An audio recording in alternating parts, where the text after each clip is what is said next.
జయ హో పునరుత్థానుడా, జయ హో మృత్యుంజయుడా.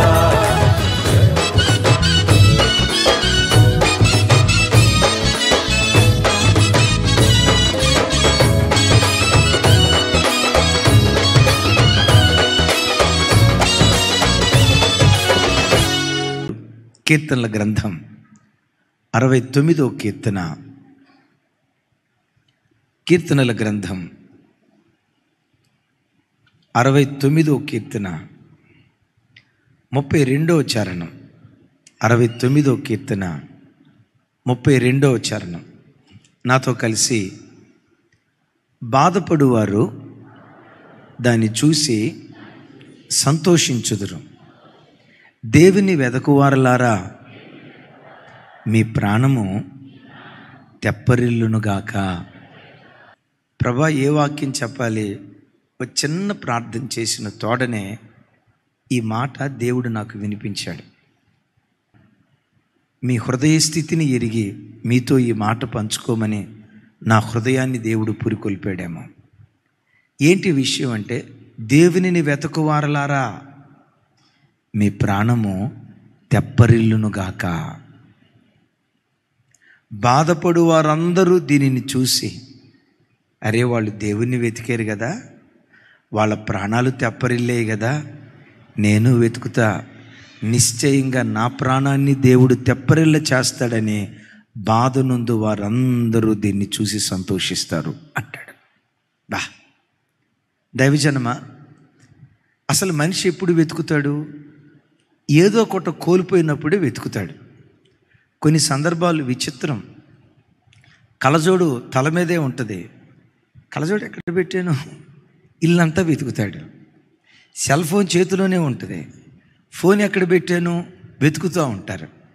ఒక మనిషి సహజంగా ఎప్పుడు వెతుకుతాడంటే, ఏదైనా కోల్పోయినప్పుడు వెతుకుతాడు. నేనంట, ఆకాశం క్రింద భూమిక పైన ప్రతి మనుష్యుడు ఏదో ఒకటి కోల్పోయిన వాడే. ఒకళ్ళ ఆరోగ్యాన్ని కోల్పోయి ఉండొచ్చు, ఇంకొకరు ఉద్యోగాన్ని కోల్పోయి ఉండొచ్చు, హృదయంలో నెమ్మదిని కోల్పోయి ఉండొచ్చు, మరికొందరు మనశ్శాంతిని కోల్పోయి ఉండొచ్చు, భార్యాభర్తల మధ్య సమాధానం కోల్పోయి ఉండొచ్చు, అవిధేయులైన పిల్లలను బట్టి అలజడితో కూడుకున్న వాతావరణంతో నలిగిపోతూ శాంతి సమాధానాలు కోల్పోయి ఉండొచ్చు. ఈ రాత్రి ఈ పునరుద్ధానపు దినాన మందిరానికి వచ్చిన తమ్ముడా, చెల్లి, అమ్మ, ఏం కోల్పోయొచ్చో?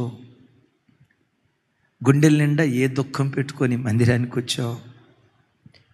అట్లా హృదయం తెలిస్తే చాలు, డ్యామ్ గేట్లు ఓపెన్ చేస్తే నీళ్లు ఒరవడితో ప్రవహించుకుంటూ వెళ్ళినట్లుగా నీ హృదయపు డ్యామ్ ఓపెన్ చేస్తే కట్టెలు తెంచుకొని తెరుకునే దుఃఖం ఒకవేళ నీ గుండెల్లో గూడు కట్టుకొని ఉందా?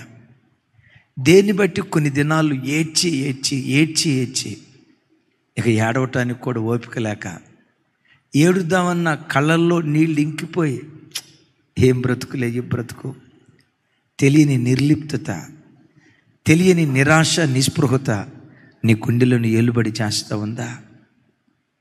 ఈరోజు నీతోనే ఈ మాట చెప్పమని నా హృదయాన్ని ప్రభు రేపుతున్నాడు. దేవునిని వెతకువారలారా, నువ్వేం కోల్పోయినా నీ దేవుని దగ్గర వెతుకు. ఆయన దగ్గర వెతికితే నీవు కోల్పోయిన ప్రతిదీ నీ దేవుని యొద్ద నిశ్చయంగా నీకు దొరుకుతుంది. చెప్పేదేదో పెద్దగా చెప్పండి, గట్టిగా చెప్తాం ఆమేన్. నువ్వు కోల్పోయింది ఏదైనా, what ever it may be, నువ్వు కోల్పోయింది ఏదైనా నిశ్చయంగా నువ్వు కోల్పోయిన ప్రతిదీ నీ దేవుని దగ్గర దొరుకుతుంది అన్న సంగతిని వెరిగి నీ దేవుని దగ్గర వెతకటం ప్రారంభించు. సహజంగా మనిషి ఎప్పుడు తనకు సమీపంగా ఉన్న దేవుని వదిలిపెట్టి ఎక్కడెక్కడో వెతకటం, ఎక్కడెక్కడో ఎవరెవరి దగ్గరో వెతకటం ప్రారంభిస్తాడు. నీవు ఆరాధించే యేసయ్య, నేను ప్రకటించే యేసయ్య ఉన్నారే అమ్మా, ఈయన పరలోకంలో ఉన్న దేవుడు మాత్రమే కాదు. ఈ దేవుడు ఎవరో తెలుసా? ఈ దేవుడు ఎవరో తెలుసా? నిజముగా మొరపెట్టు వారికి సమీపాన ఉండే దేవుడు. ఎంత సమీపంగా ఉంటాడో చెప్పమంటారా? నువ్వు తలకు నూనె రాసుకున్నప్పుడు నీ తల వెంట్రుకలకు నూనె ఎలా అంటుకొని ఉంటుందో అంత దగ్గరగా ఈ దేవుడు నీకుంటాడు. ఇర్మియా గ్రంథంలో అంటాడు, నరుని నడుముకు నడికట్టు అంటి ఉన్న రీతిగా. నరుని నడుముకు నడికట్టు, నడికట్టు అంటే బెల్ట్, నరుని నడుముకు నడికట్టు అంటి ఉన్న రీతిగా అంత హత్తుకొని ఉండే దేవుడు నీ దేవుడు. ఓ స్థలంలో అంటాడు, చెట్టుకు మంచు తోడై ఉన్నట్లుగా నేను నీకు తోడై ఉంటాను. నీ దేవుడు ఎవరో తెలుసా? నువ్వు పిలవగా నిజంగా ప్రభు సన్నిధిలో ఒక వ్యక్తి మొరపెడితే నిజముగా మొరపెట్టు వారికి ఆయన సమీపాన ఉండే దేవుడు. నాతో సహా మనం ఎంత మంచివాళ్ళం అంటే, ఎతకాల్సిన చోట అంతా వెతికి, తిరగాల్సిన చోట అంతా తిరిగి, లోకంలో పట్టుకోవాల్సిన కాళ్ళన్నీ పట్టుకొని, దండం పెట్టాల్సిన చోట దండం పెట్టి, పట్టుకోవాల్సిన గడ్డాలన్నీ పట్టుకొని అప్పుడు ముగింపులో వస్తాం. ఎక్కడికి? మీకెడ తెలిసింది, మీరు చేసింది కూడా అదే. మన ప్రయత్నాలన్నీ చేసి చేసి చేసి ఇక మన ప్రయత్నాల వలన ఏమీ కాదంటాం చూసారా, అప్పుడు లాస్ట్లో మోకరించడం ప్రారంభిస్తాం. మనిషి అలాంటి వాడంటే ఎక్కడెక్కడో వెతుకుతాడు కానీ సమీపంగా ఉన్న దేవుని దగ్గర వెతకడం. ఆడు పేరు మోసిన దొంగ. ఆ దొంగతో భార్య ఒక పందెం కట్టిందట, నువ్వు ముఖ్యమంత్రుల ఇంట్లో దొంగతనం చేసి ఉండొచ్చు, మన ఇంట్లో డబ్బులు ఒక చోట దాచిపెడతా, నేను దాచిపెట్టిన చోట నువ్వు డబ్బులు పొరపాట్ల అసలు గుర్తించలేవు, నువ్వు దొంగిలించలేవు అందంట. భర్తనడు పిచ్చి మొఖమా, ముఖ్యమంత్రుల ఇంట్లో దొంగతనం చేశా, మంత్రుల ఇంట్లో దొంగతనం చేశా, విజయవాడలో కూడా దొంగతనం చేశా, డబల్ లాకర్లు డబల్ డోర్లు పెట్టుకున్న ఇంట్లో కూడా దొంగతనం చేశా. దొంగతనం అనేది నాకు వెన్నతో పెట్టిన ఈ విద్య ఒకటి, వెన్నతో పెట్టిన విద్య. పుట్టినప్పటి నుంచి అది మనకు సిల్వర్ స్పీడింగ్. అద్భుతంగా నేను దొంగతనం చేస్తాను, ఎక్కడైనా దాచిపెట్టు, ఇట్టే దొంగతనం చేస్తాను. భార్య అందట, పొర్రపాటు నువ్వు దొంగతనం చేయలేవు, పిచ్చిదానా, నువ్వు దాచిపెట్టు, 2 గదులే కదా ఉంది, ఈ గదుల్లో ఎక్కడ దాచిపెడతావు అక్కడ దాచిపెట్టు, తెల్లారే లోపు ఆ డబ్బులు నీకు పోతే నన్ను అడుగు, లేదా నీ కాళ్ళు అంత పెద్ద మాట వద్దులేండి, అంత పెద్ద మాట. సరే నువ్వు దాచిపెట్టి చూద్దామని చెప్పి మొత్తానికి దాచిపెట్టిందట. మా వాడు మధ్యరాత్రి 12 ఆ ప్రాంతంలో లేచాడు. సహజంగా భార్య దాచిపెట్టింది అంటంతో ఎక్కడ దాచిపెడుతుంది అన్న సంగతి పురుషుడు అనుకుంటాడు. అదిగో బియ్యపు డబ్బాలో, పోపుల డబ్బాలో, ఉప్పు కారాలు దాచిపెడతారు చూసారా, కందిపప్పు దాచిపెడతారు చూసారా, ఆటుల్లో దాచిపెడతారు. మా ఓడు అది పసిగట్టడం మనకేమన్నా లెక్క అని చెప్పి డైరెక్ట్గా కిచెన్లోకి వెళ్ళాడు, కనపడలా. బీరువా దగ్గరికి వెళ్ళాడు, కనపడలా. ఇల్లంతా వెతికాడు, కనపడలా. విచిత్రం ఏంటో తెలుసు, ఆల్రెడీ తెల్లారి 4 అయిపోతుంది, ఇంకా గంటే ఉంది. ఓరే బాబోయ్, దొంగోడిని గొప్ప గొప్ప దొంగతనాలు చేశాను, పలానా ముఖ్యమంత్రి ఇంట్లో దొంగతనం చేశా, పలానా కలెక్టర్ ఇంట్లో దొంగతనం చేశా, 24 మంది సెక్యూరిటీలు ఉన్న ఇంట్లో దొంగతనం చేశా. అరే నా ఇంట్లో నా భార్య దాచిపెట్టిన చోటు నాకు తెలియకపోవటం ఏంటని వెతికాడు. 4:30 అయింది, 4:30 అయింది. మా ఓడికి బీపీ 190కి పోయింది. ఏమైపోయిందా 5 దాకా ఎతికాడు, దొరకలా. నువ్వు దాచిపెట్టలేదో, నువ్వు మోసం చేసేవు దాచిపెట్టకుండా అని అన్నాడంట. భార్య అందంట, దాచిపెట్టకపోవటం ఏంటి సార్, నువ్వు పండుకున్న దిండి కిందే దాచిపెట్టాను అందంట. అంటే ఎక్కడెక్కడో ఎతికాడు కానీ ఎక్కడ ఎతకలా. మన జీవితం కూడా అమ్మా నమ్మండి, ఎక్కడెక్కడో వెతుకుతాం, సమీపంగా ఉండే దేవుని దగ్గర మనం వెతకలేకపోతాం. నరుని నడుముకు నడికట్టు అంటి ఉన్న రీతిగా నిన్ను అంటుకొని ఉన్న దేవుని దగ్గర వెతకలేకపోతాం. తలకు వెంట్రుకలకు నూనె ఎలా అంటి ఉంటుందో అంత సమీపంగా ఉన్న దేవుని దగ్గర వెతక్క ఎక్కడెక్కడో వెతికే ప్రజలుగా ఉంటాం. ఈరోజు ఒక్క మాట విను, ఏం కోల్పోయి వచ్చినా, బ్రతుకులో నీకేది దూరం అయిపోయినా, ఇక నా సమస్య పరిష్కారం కాదు అని పూర్తిగా నిరాశ నిస్పృహతల మధ్యలోకి వెళ్ళిన ఈ వాక్యం వింటుండగా, నీ పాదాల దగ్గర నేను వెతుకుతానయ్యా, నీ సన్నిధిలో నేను వెతుకుతానయ్యా అని ఆయన సన్నిధిలో నువ్వు వెతకగలిగితే అలసిపోయిన నీ ప్రాణాన్ని నా దేవుడు తెప్పరిల్ల చేయునుగాక. విచిత్రం ఏంటో తెలుసా? నీ ప్రాణాన్ని తెప్పరిల్ల చేసిన తర్వాత అన్ని రోజుల పాటు నీ బాధను చూసిన ప్రజలు ఉన్నారే, నీ ఏడ్పు చూసిన ప్రజలు ఉన్నారే, నీ కన్నీళ్లు చూసిన ప్రజలు ఉన్నారే, నీ అంగలార్పు చూసిన ప్రజలు ఉన్నారే, నా బ్రతుకేంటి ఎలా అయిపోయింది, నా బ్రతుకేంటి ఎలా అయిపోయింది, నా ఒక్కదాని జీవితమే ఏంటి ఎలా అయిపోయిందని ఏడుస్తూ ఉన్న నీ ఆర్తతోని నీ చుట్టూత ప్రజలు ఉన్నారే, నీ ప్రాణాన్ని దేవుడు తెప్పరెల్ల చేసిన తర్వాత చూసే ప్రజలంతా ఏమనుకుంటారో తెలుసా? నేను బాధల్లో ఉన్నా కదా, ఈ తల్లి వెతికినట్లుగా నేను దేవుని దగ్గర వెతికితే నా ప్రాణాన్ని దేవుడు తెప్పరెల్ల చేస్తాడని బాధలలో ఉన్నవారు నిన్ను బట్టి, నిన్ను చూసి వారు సంతోషించుదురుగాక. అలా సంతోషించేటట్లు ఒక సాక్షి బిడ్డగా ఈ దినం నుండి నా దేవుడు నిన్ను నిలవబెట్టునుగాక. గుండెల్లో నుంచి ఒక విశ్వాసంతో బయలుదేరు. నీ చుట్టూతో ఉన్న పరిస్థితులు ఎంత సంక్లిష్టమైనవైనా, నీ ప్రాణాన్ని కృంగదీసే బాధలైనా నమ్మి ఈ స్థలంలో నుంచి బయలుదేరు. అలసిపోయిన నా ప్రాణాన్ని నా దేవుడు తెప్పరిల్ల చేయబోతున్నాడు. కృంగిపోయిన నా ప్రాణాన్ని నా దేవుడు లేవనెత్తబోతున్నాడు.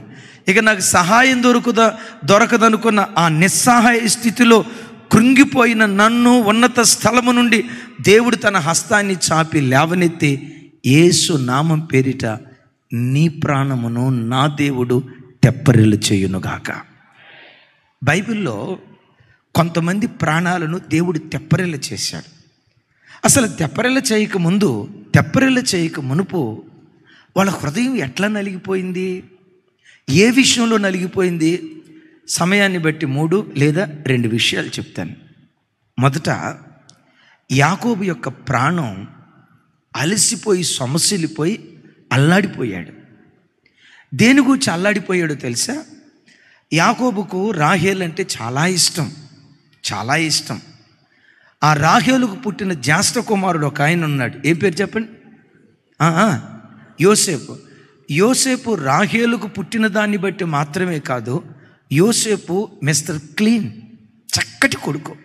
నేనంట పుడితే ఇలాంటి కొడుకు పుట్టాల అన్నట్లుగా, ఒక తల్లి కంటే ఇట్లాంటి కొడుకును కనాల అన్నట్లుగా, తల్లి కొడుకులంటే ఇదిగో వీళ్ళ, తండ్రి కొడుకులంటే వీళ్ళలాగా ఉండాలి అన్నట్లుగా యోసేపు యాకోబుల బంధం అంత దివ్యంగా ఉండేది.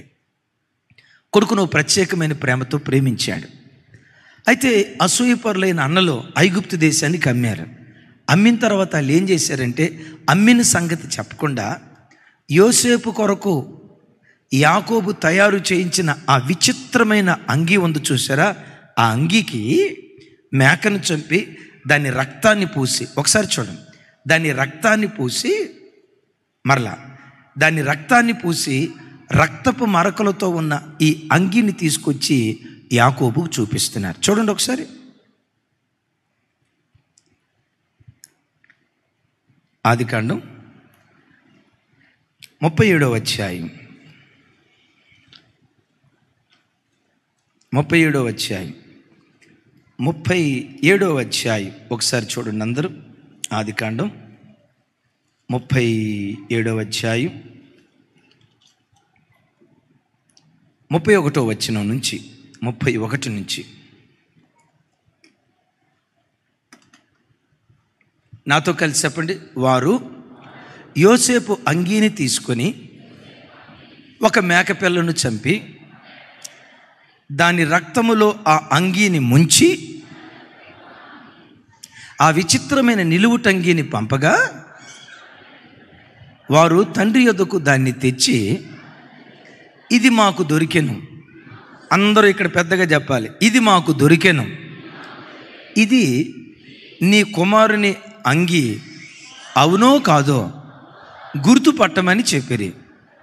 33 అతడు దాన్ని గుర్తుపట్టి, ఈ అంగీ నా కుమారునిదే, దుష్టమృగము వానిని తినివేశాను, యోసేపు నిశ్చయముగా చేల్చబడిన నేను.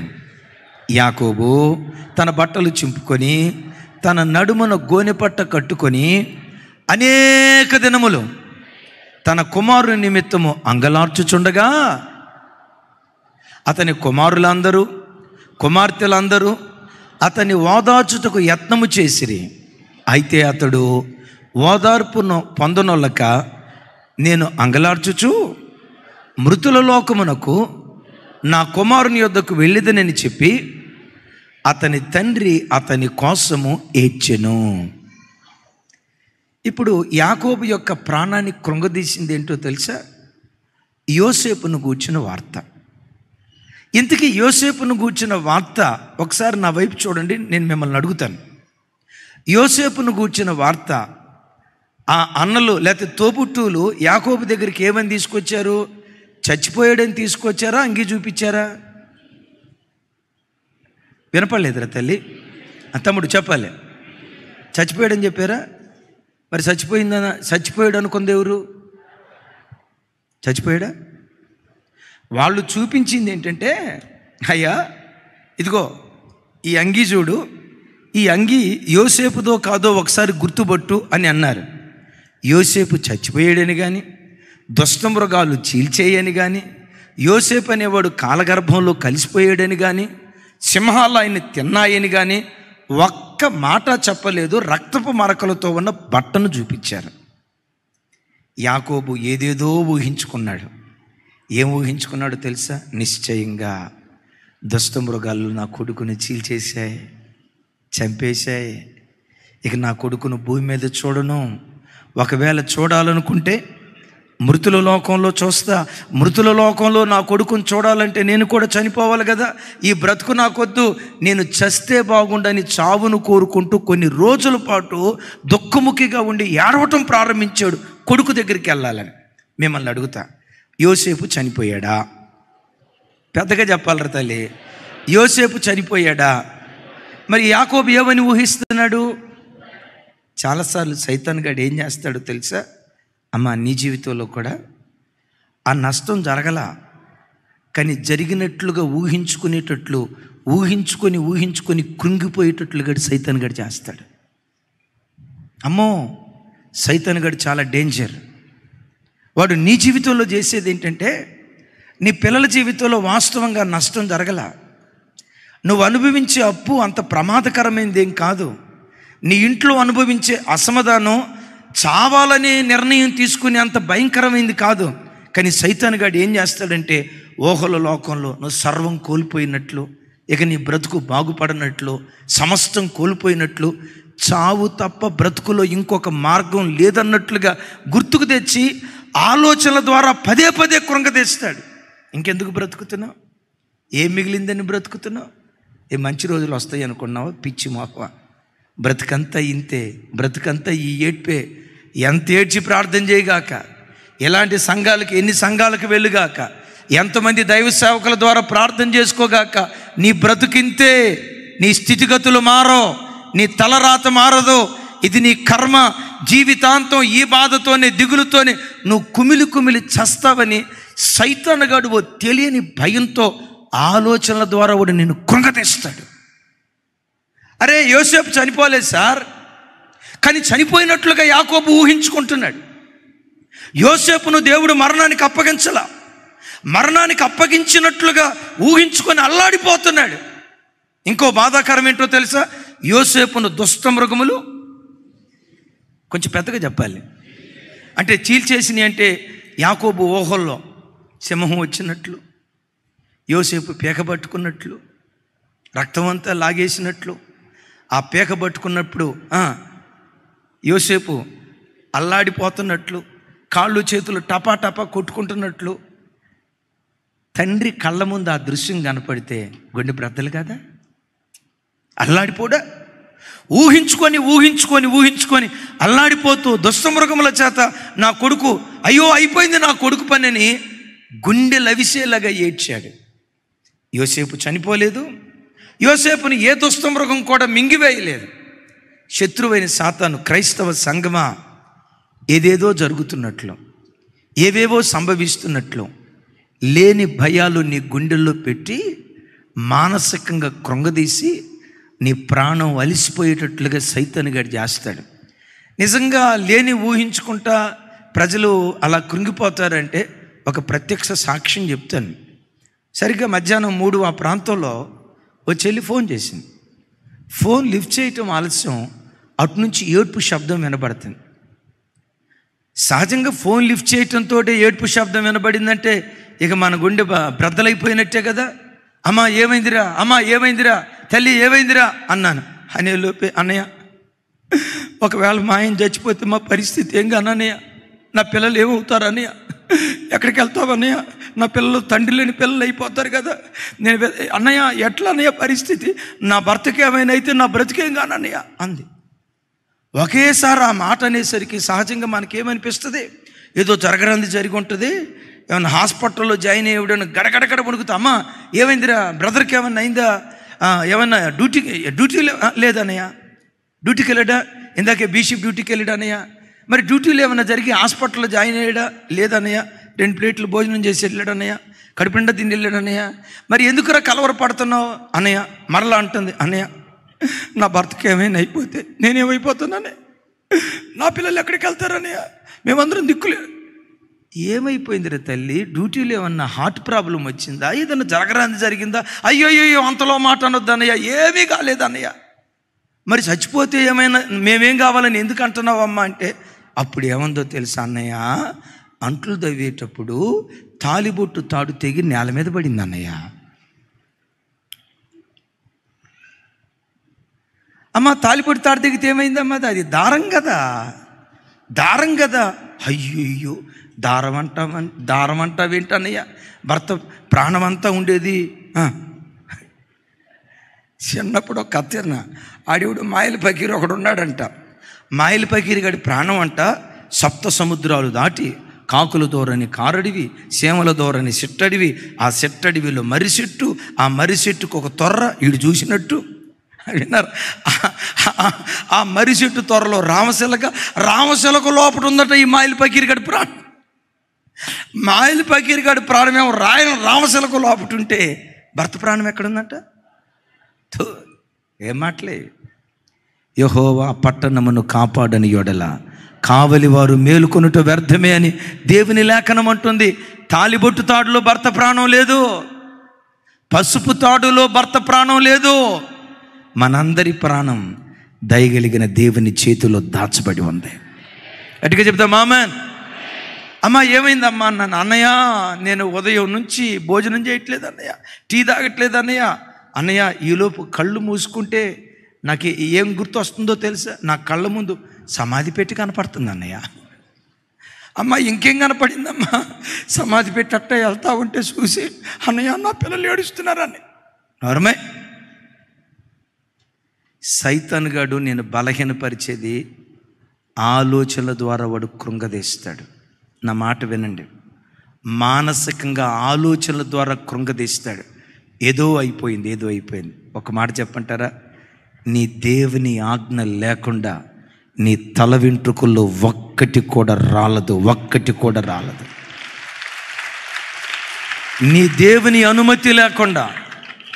ఎందుకు ఈ మాట చెప్తున్నానో తెలుసా అంటాడు, మీ తల వెంట్రుకలన్నీ లెక్కించబడ్డాయి. ఓసారి చెప్పండి, మొత్తం చెప్పాలయ్యా. మీ తల వెంట్రుకలన్నీ లెక్కించబడ్డాయి. హల్లెలూయా. Bumper offer. సరిగ్గా ఖచ్చితంగా ఆన్సర్ చెప్తే ₹1,00,000 గిఫ్ట్ ఇస్తా. మీ తల మీద ఎన్ని వెంట్రుకలు ఉన్నాయో ఎవరైనా చెప్తారా? అమ్మ ఆడవాళ్ళ ప్రాణం అంతా జుట్టులోనే ఉంటుందట. ఎన్నిసార్లు ఆ జుట్టు పెరగటానికి మురిగిపోయిన కోడిగుడ్లు రాసి, తులసాకు రాసి, మందారపాకు రాసి, అబ్బాబా చేయాల్సిన కార్యక్రమాలన్నీ చేశారు కదా. నేను ఒక మాట అంటారా తల్లి, జుట్టు శ్రద్ధగా కాపాడుకున్నావు కానీ ఎన్ని తల వెంట్రుకలు ఉన్నాయో వాటి లెక్క నీకు తెలియదు. నీ తల వెంట్రుకలను కూడా నీ దేవుడు లెక్కించాడు. అంటే నువ్వు పరిగణించని వాటిని కూడా నీ దేవుడు పరిగణించాడు. నీ తల వెంట్రుకల మీదే దేవుడు అంత శ్రద్ధ ఉంచాడంటే నీ మీద దేవుడు ఇంకెంత శ్రద్ధ ఉంచుతాడో ఒక్కసారి ఆలోచించు. ఏదేదో జరుగుతున్నట్లుగా ఊహించుకోకో. నేను ప్రభు బిడ్డనే, నా ప్రభు నాకు అన్యాయం చేయడు, నన్ను అనాథగా విడిచిపెట్టడు. ప్రస్తుతం నా పరిస్థితి, నా స్థితిగతులు కాస్త వేదనాభరితంగా ఉన్నా కొంచెం కాలం ఓపిక పడతా, నా స్థితిగతులు మారుస్తాడు, నా బ్రతుకులో నెమ్మదిస్తాడు, మేలైన దినాలు ఖచ్చితంగా నా దేవుడు అనుగ్రహిస్తాడు. కొంచెం ఓపికతో నిరీక్షణతో సాగిపోం. యాకోబు ఏం చేశాడో తెలుసా? 22 సంవత్సరాలు కొడుకు కోసం ఏడ్చాడు ఏడ్చాడు ఏడ్చాడు ఏడ్చాడు. నా కొడుకా నా కొడుకా నా కొడుకా, అయ్యో నాకు దూరం అయిపోయిన నా కొడుకు అని గుండె లవిసేలాగా ఏడ్చాడు.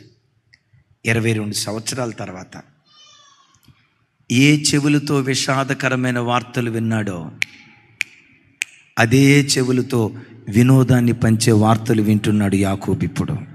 ఇంకోసారి ఈ మాట చెప్తున్నాను. ఏ చెవులతో విషాదకరమైన వార్తలు విన్నాడో, ఏ వార్త? యోసేపు చనిపోయాడు, దుష్టమృగాలు చెల్చేశాయి, యోసేపు అనేవాడు భూమి మీద లేడు, దుష్టమృగాలు యోసేపును మింగేశాయి అన్న విషాదకరమైన వార్తలు ఏ చెవులతో విన్నాడో అదే చెవులతో వినోదాన్ని పంచే వార్తలు యాకోబు వింటున్నాడు. ఏంటో ఆ వినోదం చెప్పమంటారా? యోసేపు చావల సజీవునిగా ఉన్నాడు. యోసేపు ఐగుప్తు దేశంలో దాసుడిగా లేడు, దేశాన్ని ఏలుబడి చేసే ప్రధానిగా మార్చబడ్డాడు. యోసేపు కరువులో లేడు, ప్రపంచ దేశాలను పోషించే పోషణకర్తగా దేవుడు ఆయన ఆశీర్వదించాడు. ఒకసారి ఆ మాటలు చూడండి, ఆ మాటలు చూడండి. 45వ అధ్యాయం 26వ వచనం నుంచి 28వ వచనం వరకు. ఆదికాండం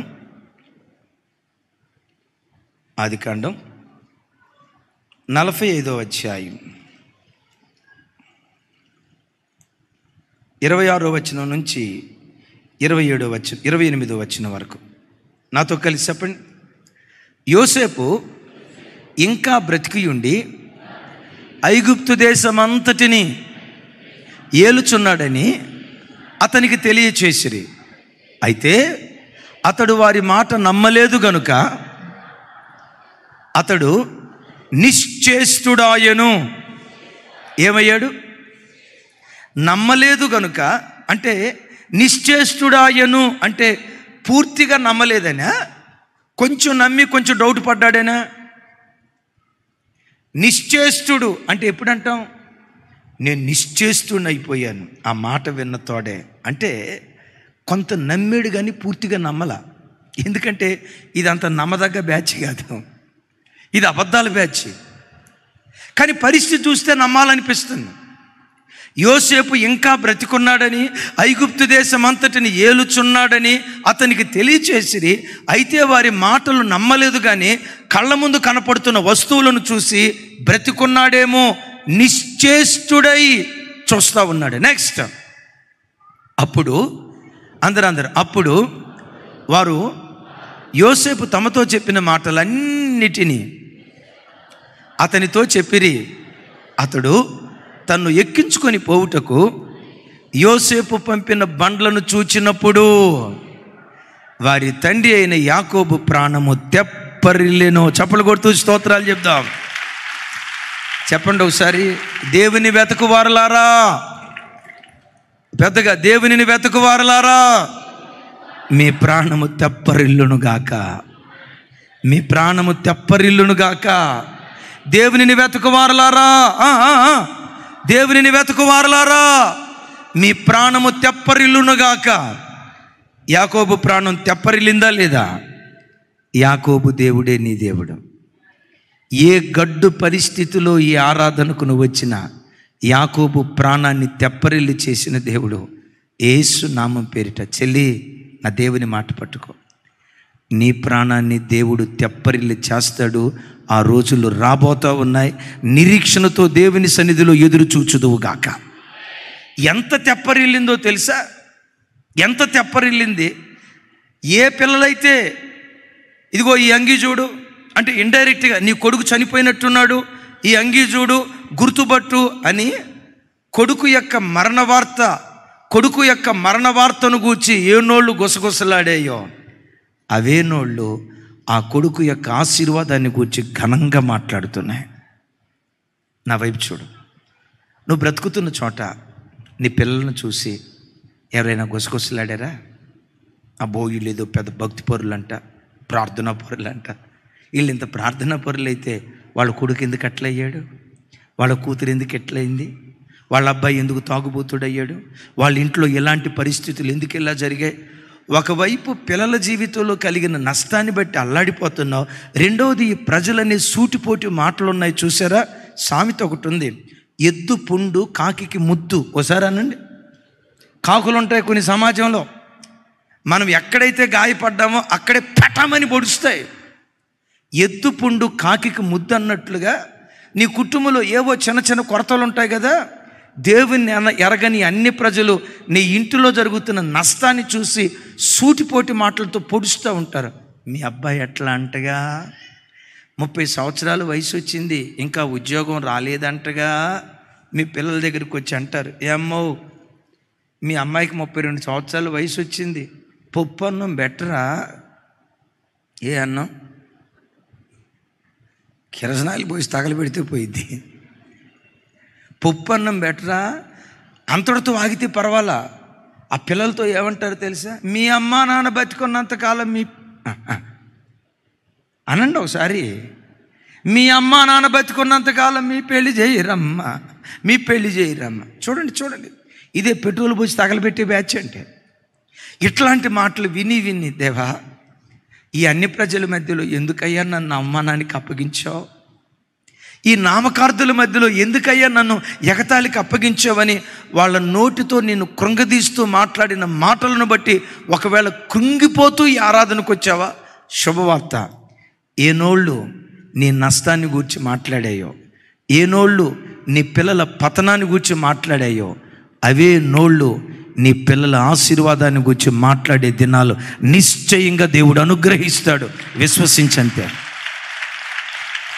ఏ కొడుకును గూర్చి విషాదకరమైన వార్తలు వింటూ, ఏ కుమార్తెను గూర్చి విషాదకరమైన వార్తలు వింటూ కొన్ని సందర్భాల్లో విసిగిపోయి, ఛీ ఇట్లాంటి భర్తను నేను కట్టుకోకుండా ఉంటే బాగుండేది, ఛీ ఇలాంటి కొడుకును ఇలాంటి కూతురును నేను కనకుండా ఉంటే బాగుండేదని ఆ పిల్లల విషయమై విసిగిపోయి ఎప్పుడు చూసినా నీ చెవులతో పిల్లలను గూర్చి విషాదకరమైన వార్తలు వింటూ వచ్చావేమో.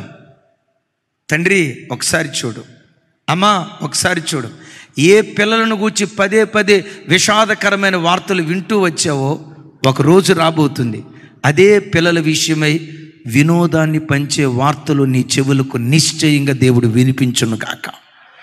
ఆ వార్తలు విన్నప్పుడు నువ్వేమైపోతావో తెలుసా, నిశ్చేష్టురాలివైపోతావు. ఇది కళ నిజమా? నా పిల్లలైనా నా ప్రభు ఇలా ఆశీర్వదించింది, నా పిల్లలైనా నా ప్రభు ఇలా నిలవబెట్టింది, నా కడుపును పుట్టిన పిల్లలైనా దేవుడు ఇలా నిలవబెట్టింది. అన్ని ప్రజల మధ్యలో ఒక వేడుకగా నా కడుపును పుట్టిన పిల్లలైనా దేవుడు ఇలా ఆశీర్వదించిందని నువ్వు ఆశ్చర్యపడేటట్లుగా ఆయన నామ ఘనత కొరకు అన్ని జనుల మధ్యలో ఆయన మహోన్నతుడు అనిపించుకున్నట్లుగా తన మహిమ కొరకు దేవుడు నిన్ను నిలవబెట్టును కాక. అందుకనే మనం ఎక్కడ వెతకాలి, ఎవరి దగ్గర వెతకాలి?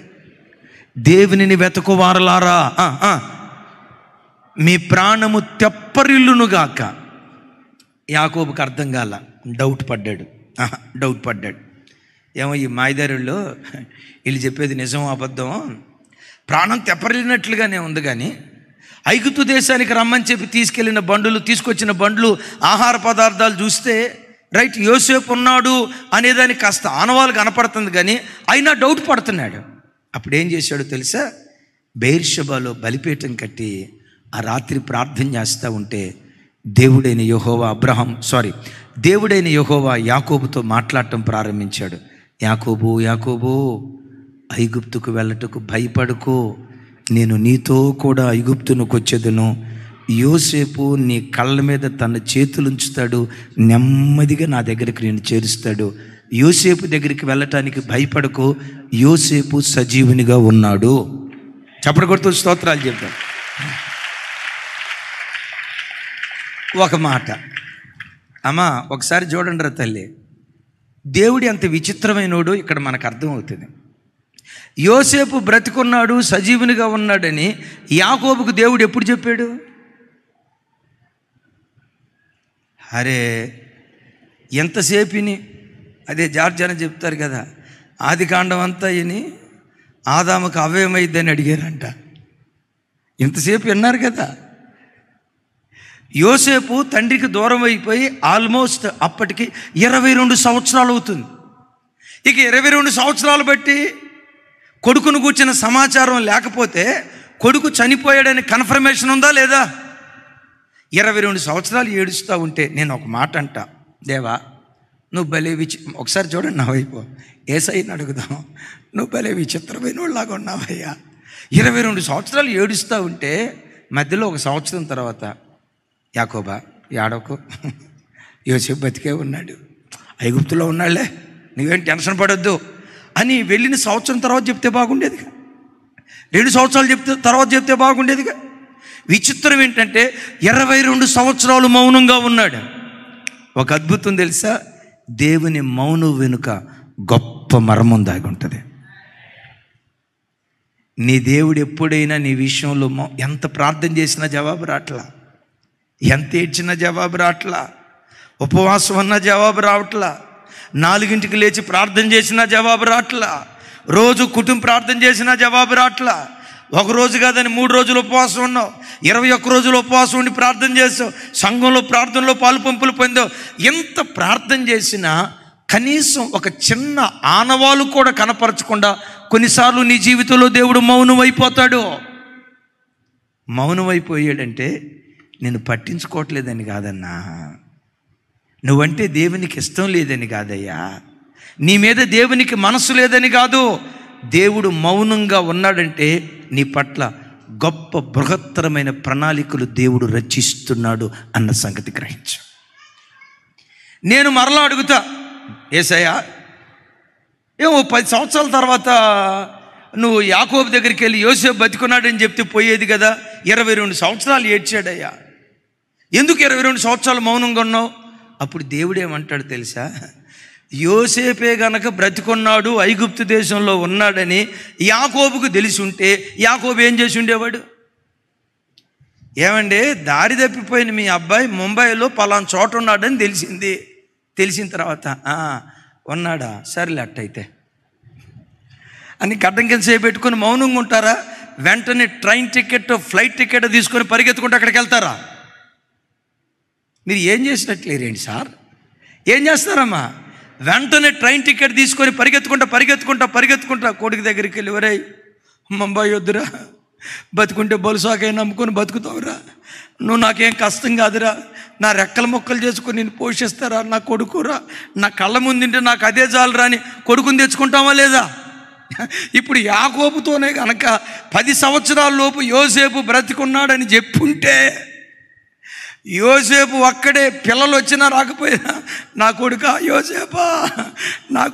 యోసేపా ఎక్కడున్నావురా అని చెప్పి వెతికి అడ్రస్ కనుక్కొని కొడుకు మీద పడి ఏడ్చి, ఆ కొడుకు తండ్రి మీద పడి ఏడ్చి, ఆ తండ్రి కొడుకు మీద పడి ఏడ్చి, అబ్బాబ్బాబ్బా ఏడ్చి ముద్దులు పెట్టుకొని, రారా వెళ్ళిపోదాం డాడీ, నేను ఎక్కడ ఎందుకుంటా, నీతో పాటు కూడా వచ్చేస్తప్ప అని బయలుదేరి వచ్చావు.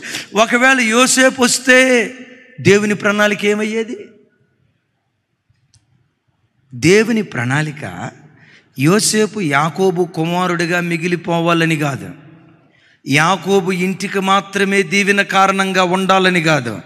యోసేపు పట్ల దేవుని కొన్న ప్రణాళిక ఐగుప్తు దేశం అంతటికి రక్షకుడిగా ఉండాలని. Praise the lord. యోసేపుకు తర్వాత పేరు మార్చారు, జఫ్నత్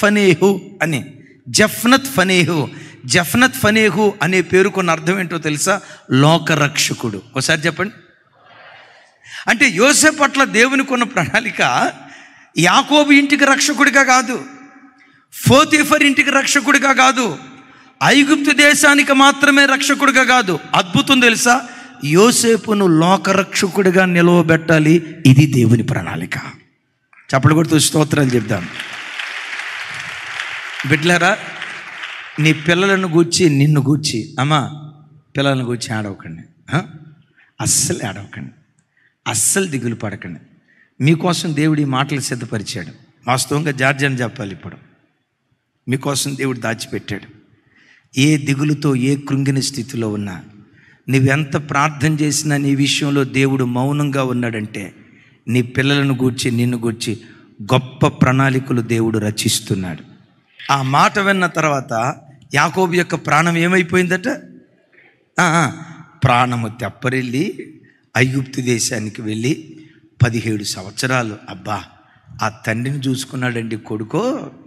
ఆ తండ్రి చనిపోయిన తర్వాత ఐగుప్తు దేశం నుండి ఊరేగింపుగా కనాను దేశానికి వచ్చి తండ్రి బాధ్యతలు నెరవేర్చి పితరుల సమాధిలో అతని నుంచి ఆ తర్వాత యోసేపు ఐగుప్తు దేశానికి వెళ్ళినట్లుగా లేఖనాల్లో చూస్తున్నాం.